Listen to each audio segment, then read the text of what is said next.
마가복음 3장 13에서 19절 말씀입니다. 또 산에 오르사 자기가 원하는 자들을 부르시니 나아온지라. 이에 12를 세우셨으니 이는 자기와 함께 있게 하시고 또 보내사 전도도 하며 귀신을 내쫓는 권능도 가지게 하려 하심이로라. 이 12를 세우셨으니 시몬에게는 베드로란 이름을 더하셨고 또 세베대의 아들 야고보와 야고보의 형제 요한이니 이 둘에게는 보아너게 곧 우레의 아들이란 이름을 더하셨으며 또 안드레와 빌립과 바돌로메와 마테와 도마와 알페오의 아들 야고보와 및 다데오와 가나나인 시몬이며 또 가롯 유다니 이는 예수를 판 자더라. 사랑하는 형제 여러분, 8월 16일 월요일 새벽 목상에 오신 것을 환영합니다. 예수님께서 안식일에 사람을 고쳐주신 일로 바리새인들은 예수님을 죽일 의논을 시작했습니다. 예수님은 이미 공생의 초반부터 제자들을 삼기 시작하셨는데요. 박해가 시작되고 많은 무리가 몰려오는 이 시점에서는 12제자를 부르셔서 세우셨습니다. 이것은 다 연관된 의미가 있습니다. 그것은 예수님이 떠나신 이후 복음화 제자화를 이어갈 계승자들이라는 것이고요. 또한 많은 무리를 목회할 자들로서 구약 이스라엘의 12지파 족장들이 자기 지파를 다스렸던 것처럼 새 이스라엘의 기초 구성으로서 부르신 것입니다. 13절 또 산에 오르사 자기가 원하는 자들을 부르시니 나아온지라. 산에 올라서 제자들을 부르셨다는 것을 굳이 명시하는 이유에는 구약 이스라엘이 신의 산에서 십계명을 받고 언약식을 했기에 여호와 하나님의 언약 백성으로 공식화된 것처럼 예수님의 12제자는 그리스도를 왕으로 하는 언약 백성인 새 이스라엘임을 나타내는 것입니다. 산상수훈도 이제 산에서 가르치셨죠. 그래서 산상수훈이라고 하는데 이렇게 그것은 예수님께서 법을 선포하신 것과 다를 바가 없습니다. 그래서 나라를 시작하고 계신 그 시점이므로 산에서 부르신 것입니다. 14절 이에 12를 세우셨으니 이는 자기와 함께 있게 하시고 또 보내사 전도도 하게 하며 귀신을 내쫓는 권능도 가지게 하려 하심이라라. 예수 제자들을 세우신 목적은요. 예수 동행과 함께 있게 동행하는 거죠. 예수 동행 그리고 전도 귀신을 내쫓는 권능도 가지게 권능 소유 이 세 가지입니다. 먼저 예수 동행은 예수 그리스도의 복제 인간과도 같은 존재들이 되어야 하기 때문에 예수 동행을 해야 되죠. 하와가 아담의 갈비뼈로 만들어진 복제 인간이지 않습니까? 그리고 아담과 함께 있게 하기 위해서 하나님이 지으셨죠. 하와는 말하자면 아담의 후손이며 아담 자신과도 같은 존재입니다. 그런 것처럼 12제자는 영적인 아담이신 예수 그리스도의 영적 후손이고 영적인 반려자인 것입니다.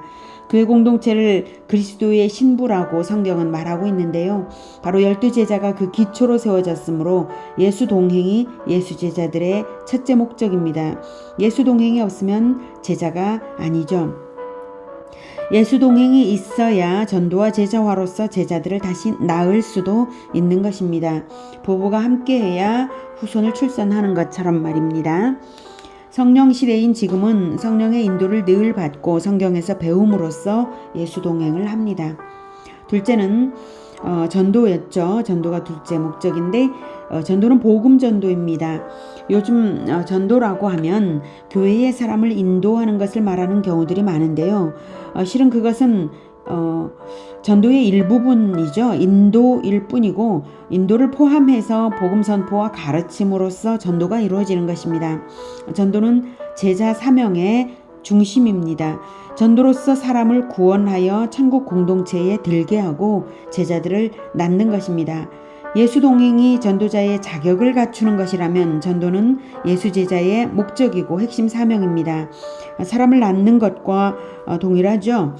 결혼을 하면 부부가 동행을 하고 그리고 출산을 하는 것처럼 전도로서 천국 백성을 낳는 것입니다. 그래서 목적이고 핵심 사명입니다. 세 번째로는 귀신을 쫓는 권능 소유인데요.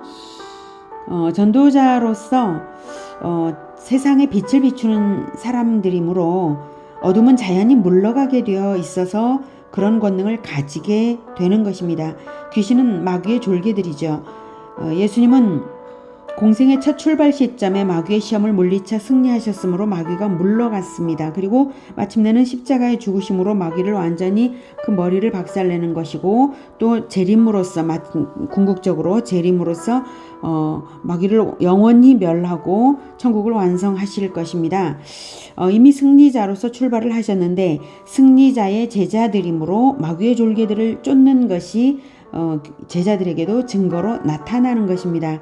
오해하지 말 것은 귀신을 쫓아내는 것 자체가 제자의 목적이 아니라 귀신을 쫓는 권능을 소유하게 하려는 것이 예수님의 제자를 부르신 목적이라는 사실입니다. 즉 권능은 예수님이 주신다는 것이지 제자들이 스스로 능력을 만드는 것은 아닙니다. 이런 권능을 가짐으로써 제자들은 새 이스라엘의 왕적인 지도자로 되는 것입니다. 그래서 예수님은 장차 12제자가 심판권을 가진 다스리는 자가 된다고 하셨습니다. 마태복음 19장 27, 28절에 이에 베드로가 대답하여 이르되 보소서 우리가 모든 것을 버리고 주를 따라 싸우는데 그런즉 우리가 무엇을 얻으리이까? 예수께서 이르시되 내가 진실로 너희에게 이르노니 세상이 새롭게 되어 재림 때에 새 땅을 받을 때죠. 인자가 자기 영광의 보좌에 앉을 때에 나를 따르는 너희도 12보좌에 앉아 이스라엘 12지파를 심판하리라. 이렇게 영적으로 12제자가 그렇다는 것은 12제자로부터 시작해서 거대한 새 이스라엘을 바라보신 것입니다. 그렇다면 12제자에게만 국한되는 것이 아니라 예수님의 부르심이 오고 오는 모든 세대에 있음을 짐작할 수 있는데요. 아니나 다를까 예수님은 아무나 제자로 부르셨습니다. 자기 십자가를 지기만 한다면 제자입니다. 누가복음 9장 23에서 27절에 또 무리에게 이르시되 아무든지 나를 따라오려거든 자기를 부인하고 날마다 제 십자가를 지고 나를 따를 것이니라. 제자들에게만 이르신 것이 아니라 무리에게 이르셨고 아무든지 누구든지 이런 말을 하고 있습니다. 사실 이 문맥에서 아무든지라는 말씀을 안 하셔도 그냥 나를 따라오려거든 즉 제자가 되려거든 자기를 부인하고 날마다 제 십자가를 지고 나를 따를 것이니라 이렇게 말씀하셔도 의미가 전혀 이제 감손되지가 않죠. 그럼에도 불구하고 예수님은 강조하시는 것입니다. 아무든지 아무든지 제자로 부르신 것입니다. 다시 또 강조하시죠. 24절 누구든지 중요한 조건이 있습니다. 누구든지 제 목숨을 구원하고자 하면 잃을 것이요 누구든지 나를 위하여 제 목숨을 잃으면 구원하리라. 목숨 걸고 따라가야 된다는 것입니다. 25절 사람이 만일 온 천하를 얻고도 자기를 잃든지 빼앗기든지 하면 무엇이 유익하리요? 온 천하를 이 땅의 것은 온 천하를 얻어도 무익한데 누구든지 나와 내 말을 부끄러워하지 않고 새 이스라엘을 건설한다면 그것이 바로 가장 귀한 것이라는 걸 알려주기 위해서 26절 누구든지 나와 내 말을 부끄러워하면 인자도 자기와 아버지와 거룩한 천사들의 영광으로 올 때에 그 사람을 부끄러워하리라.